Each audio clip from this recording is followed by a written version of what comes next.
From the St. Louis Public Radio Newsroom, this is The Gateway. It's Tuesday, March 4th. I'm Abby Larico. Many Black pediatric patients believed to have neurological conditions are going untreated. Some of it was in the insurance denials, which were much higher in Black patients. But that didn't explain all of the difference. A co-author of a Washington University School of Medicine study highlighting the barriers to genetic testing on how to get kids the access they need. That story coming up after this news on The Gateway. Polls open at 6 a.m. in the primary for St. Louis mayor, comptroller, and in 2 aldermanic wards. Mayor Tashara Jones faces 3 challengers, while Comptroller Darlene Green has 2 opponents. Residents of the 3rd and 11th wards will also choose the candidates for the general election. This election uses approval voting, which means people can choose as many candidates as they want to move on to the general election.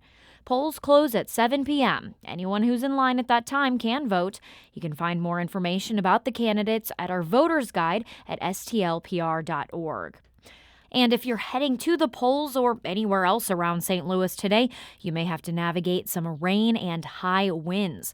After a round of showers this morning, we'll likely see more rain this afternoon, along with some thunderstorms, and we could also feel some wind gusts of up to 60 miles an hour.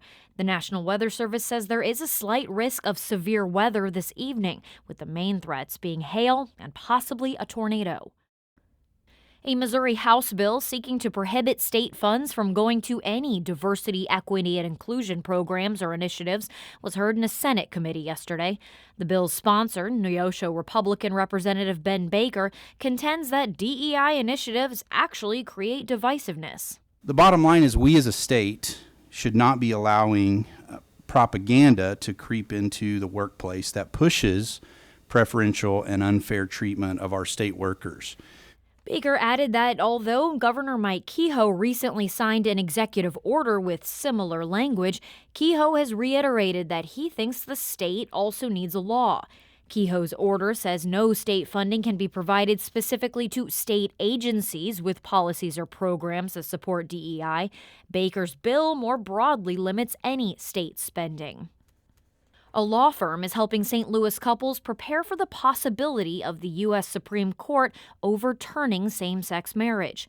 As STLPR's Chad Davis reports, lawyers are helping same-sex couples establish medical power of attorney documents for free.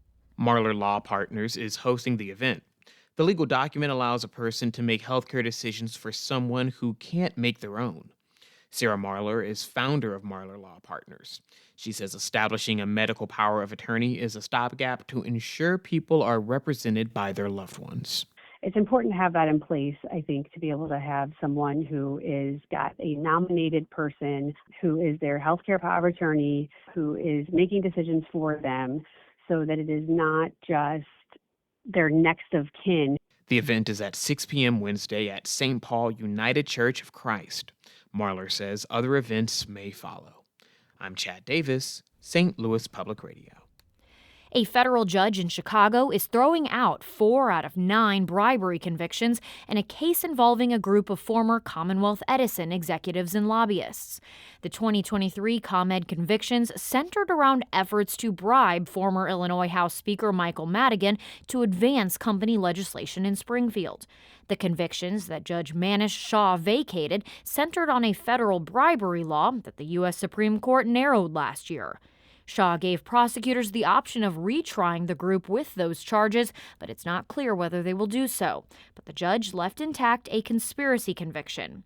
Also still standing are 4 other convictions related to the Federal Foreign Corrupt Practices Act, but those could be challenged because President Trump's administration called for a review of all existing cases tied to it. A German copper manufacturer in the Metro East has started a $500 million expansion project. Wieland Manufacturing expects their modernization effort of its East Alton plant will support the local economy as well. At a press conference yesterday, East Alton Mayor Darren Carlton said he agrees. This is an important day and another bright chapter in the history of East Alton. This modernization of Wieland's East Alton facility is a step forward for economic development. This project will not create any new permanent jobs, but it will maintain Wieland's 800 employees at the facility. The German company produces copper and copper alloys that are used in electric vehicles, charging stations, and a variety of other products. The project is expected to be completed in the next 3 years. Engineers at Washington University have built a sensor that can detect the presence of bird flu particles within minutes. St. Louis Public Radio's Sarah Fenton reports the researchers say the device could keep farmers from having to cull their flocks when they detect the contagious virus. U.S. farmers have had to kill millions of birds that have tested positive for avian flu. WashU engineers last year began developing a machine that uses so-called wet cyclone technology. The mini fridge-sized machine sucks in air, spins it in liquid to trap particles, and sends an alert when it detects the flu. Engineering professor Rajan Chakrabarti says the machine is meant to be a first line of defense. You get a rough estimate of if at all there is any virus present, and if yes, that particular area where this virus has been detected can be protected, can be just blocked off. Bird flu has also been found in cattle and, in some rare cases, humans. I'm Sarah Fenton, St. Louis Public Radio. The U.S. women's national soccer team is coming to St. Louis this summer. The team is facing off against China at Energizer Park in a June 3rd exhibition match. The St. Louis match will also be a homecoming for former U.S. captain Becky Sauerbrunn, as she will be featured in a pregame celebration. The St. Louis native announced her retirement from the sport in December. She played 219 games for the U.S., including 3 Olympic Games and 3 Women's World Cups. The U.S. women's national team last played in St. Louis in 2023 at what was then City Park. Tickets will be available first for pre-sale starting this morning at 10 a.m., then open to the general public on Friday.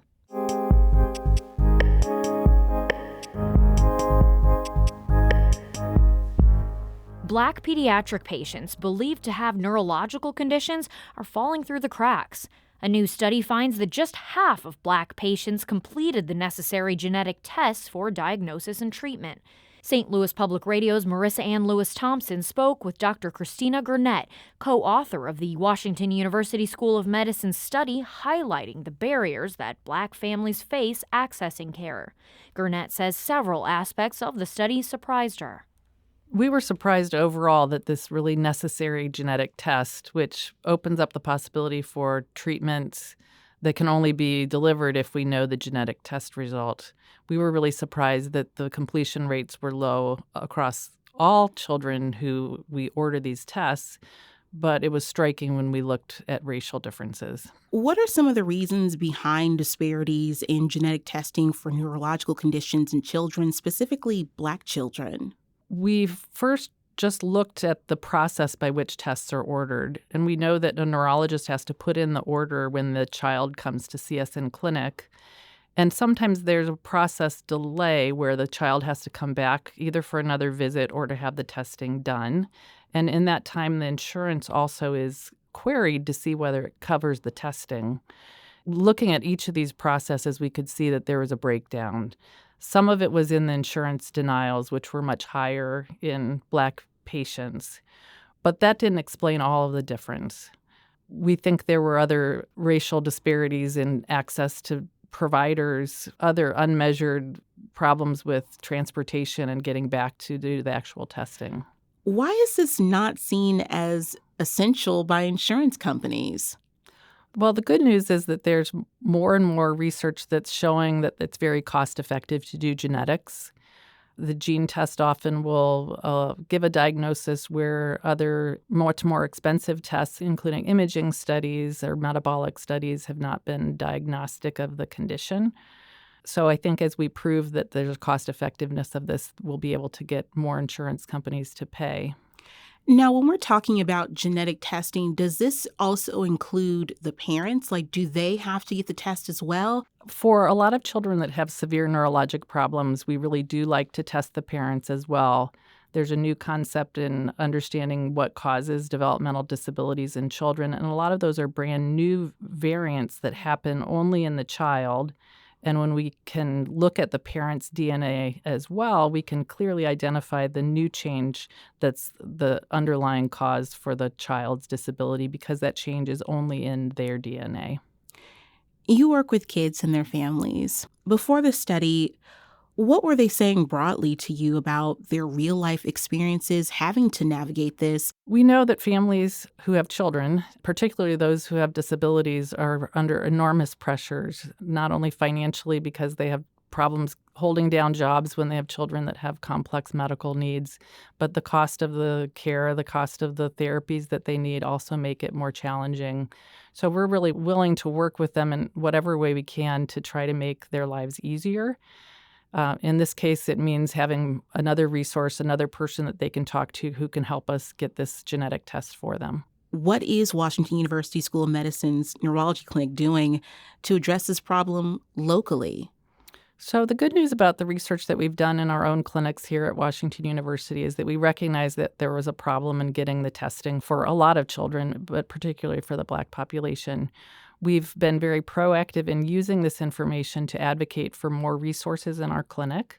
We now have a genetic counselor who can help us in identifying other avenues so that families may not need to pay out of pocket for deductibles that they can't afford. And there are workarounds that someone who's very embedded in the field can identify so that we can get testing for people whose insurance may not otherwise cover it. That was WashU neurology professor Dr. Christina Gurnett speaking with St. Louis Public Radio's Marissanne Lewis-Thompson about a new study of disparities in genetic testing. Our Brian Moline edited that piece. The Gateway is a production of St. Louis Public Radio, a listener-supported service of the University of Missouri-St. Louis. Theme music by Ryan McNeely of Adult Fur. I'm Abby Larico, and from the St. Louis Public Radio newsroom, this has been The Gateway.